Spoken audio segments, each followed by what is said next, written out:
بسم اللہ الرحمن الرحیم۔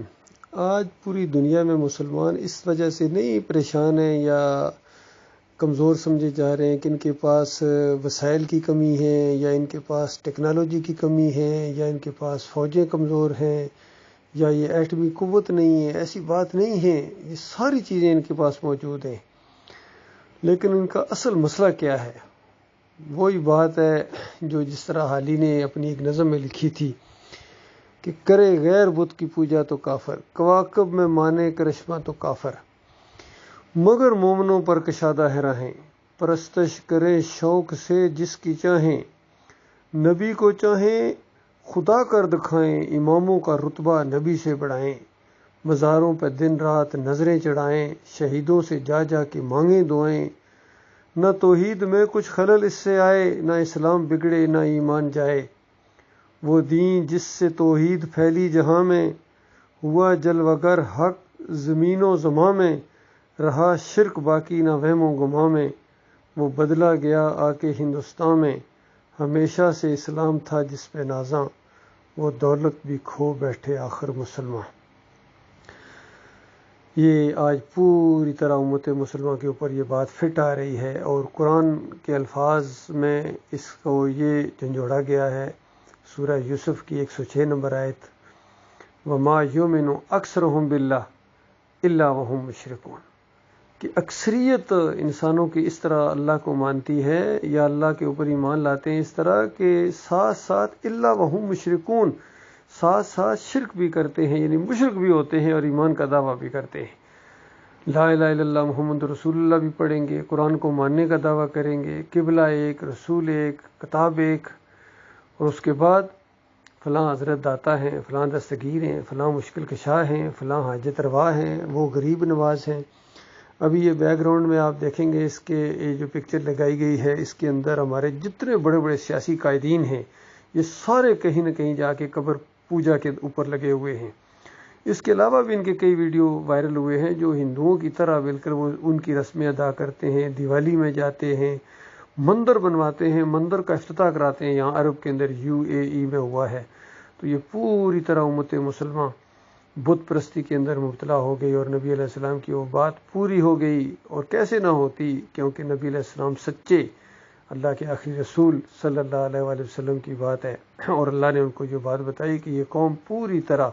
یہود و نصارہ کی پیروی کرے گی۔ جس طرح یہودی اگر کوئی گو کی بل میں گھسا ہے تو یہ بھی اس میں جا کے گھسیں گے، حتیٰ کہ بڑا سخت الفاظ بولا گیا کہ اگر اس امت میں کسی نے اپنی ماں کے ساتھ بدکاری کی ہے تو یہ لوگ بھی وہی کام ضرور کریں گے۔ تو آج پوری طرح ان کا دین انہوں نے اپنایا ہوا ہے، ہر وہ شرک جو اس قوم کے اندر تھا اس کے اندر آ گیا، قبر پرستی ان کے اندر آ گئی، لیکن بت پرستی اور قبر پرستی میں کوئی فرق نہیں ہے۔ اسی وجہ سے موتی جواہر لال نہرو نے اپنی ایک تاریخی تقریر میں کہا تھا، کہتا ہے کہ مجھے بھی کبھی کبھی شک ہونا شروع ہو جاتا تھا شاید یہ ہندو اور مسلمان دو قومیں ہیں، لیکن جب سے میں نے اجمیر کا عرس دیکھا ہے میں اپنے اس وسوسے سے بھی توبہ کرتا ہوں اور میں اعلان کرتا ہوں کہ یہ ہندو اور مسلم ایک قوم ہے، صرف ان کے الفاظ بدلی ہوئے، ان کا فلسفہ ایک ہے۔ چونکہ ہم لوگ اس نے کہا کہ ہم لوگ ہندی بولتے ہیں، ہندی کی اصطلاح استعمال کرتے ہیں، اور وہ چونکہ مسلمان ہیں ان متاثر عربوں سے تو اس کے اندر عربی کے اور اردو کے الفاظ استعمال کرتے ہیں۔ ہم اگر وہاں جا کے ماتھا ٹیکتے ہیں اور ہم کہتے ہیں ڈنڈوت مہاراج کی ڈنڈوت، تو یہ مسلمان ہیں وہاں جا کے اپنے جو قبر والے ہوتے ہیں، مزار ہوتا ہے، اس کے سامنے جا کے ماتھا وہ بھی ٹیک دیتے ہیں، لیکن اس کو ڈنڈوت نہیں کہتے ہیں، وہ سجدہ تعظیمی کہتے ہیں۔ اسی طرح ہم وہاں جا کے اگر وہ پرشاد بانٹتے ہیں، کوئی مٹھائی پھلڑیاں یا مکھانے یا اور حلوہ یا حلوہ پوڑی جو چیز دال روٹی وہاں بانٹتے ہیں تو ہم اس کو پرشاد کہتے ہیں، جلیبیاں بانٹتے ہیں، جو بھی اس طرح کی چیزیں چڑھاتے ہیں تو پرشاد کہتے ہیں۔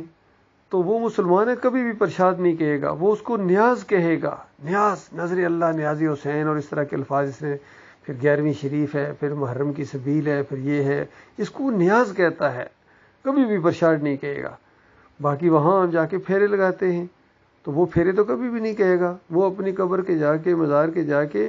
چکر لگائے گا اور پھر وہ کہے گا کہ بابا کا میں نے طواف کیا ہے، کیونکہ طواف اس کے دماغ میں گھومنے کو طواف کہتا ہے، پھیرے نہیں کہتا ہے۔ تو اس طریقے سے اس نے پوری طرح موازنہ کیا، اس نے کہا کہ یہ گٹھی رہ سکتی ہے، یہ ایک قوم ہے، اس کا فلسفہ ایک ہے، صرف تھوڑا سا انداز مختلف ہے، اس میں ایسی کون سی بات ہے؟ تو کس قدر سچی بات اس نے کہی تھی۔ اگر یہ مسلمان اس طرح مشرک نہ بن گئے ہوتے تو کیوں وہ یہ بات کہتا؟ اگر ہم قبروں کے طواف نہ کرتے، قبروں کے اوپر سجدے نہ کرتے، رکوع نہ کرتے، ان کو اللہ کے ساتھ شریک نہ ٹھہراتے، تو کیوں یہ معاملہ پیش آتا؟ ابھی دیکھیے بیک گراؤنڈ میں پکچر کے اندر یہ جہاں بلاول صاحب لگے ہوئے ہیں، وہاں یہ زرداری صاحب، پھر طارق جمیل بھی، عمران خان صاحب بھی، اور سراج الحق بھی، سارے اسی طرح مزاروں پر جاتے ہیں۔ مجھے ابھی تک یاد ہے، میں نے اخبار میں کٹنگ دیکھی تھی، یہ ڈاکٹر اسرار بھی موری شریف اس کو کہتے ہیں، موری شریف، وہاں یہ گیا تھا چادر چڑھانے۔ اور پروفیسر غفور مودودی صاحب کی زندگی میں نائب امیر کی حیثیت سے بڑی امام چادر چڑھانے گئے تھے۔ تو ان کا مشرکانہ انداز اپنی آنکھوں سے دیکھو اور اپنے کانوں سے سنو یہ باتیں اللہ کے بندو، اور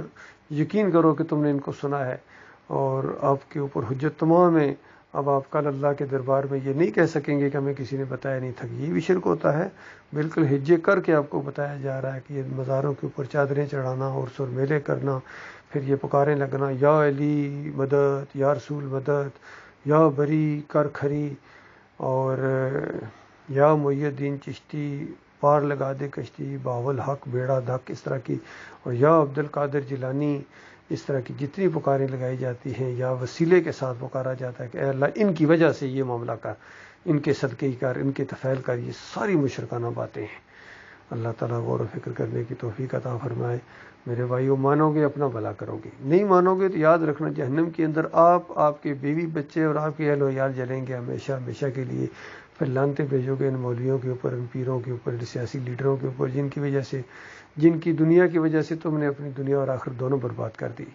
اور یہ ایک موقع ہے، جو مر گئے اسی شرک کے اوپر وہ تو گئے، مارے گئے، لاکھوں کروڑوں خربوں اربوں جہنم کی آگ کا ایندھن بن گئے۔ اس کے بعد تمہاری باری ہے، اللہ کے بندو، مانو گے تو بچ جاؤ گے، نہیں مانو گے تو یاد رکھنا اگر تم دنیاوی لحاظ سے سرمایہ دار ہو، کارخانے دار ہو، صدر ہو، وزیر اعظم ہو، جنرل ہو، آرمی چیف ہو، جج ہو، سپریم کورٹ کے یا چیف جسٹس ہو،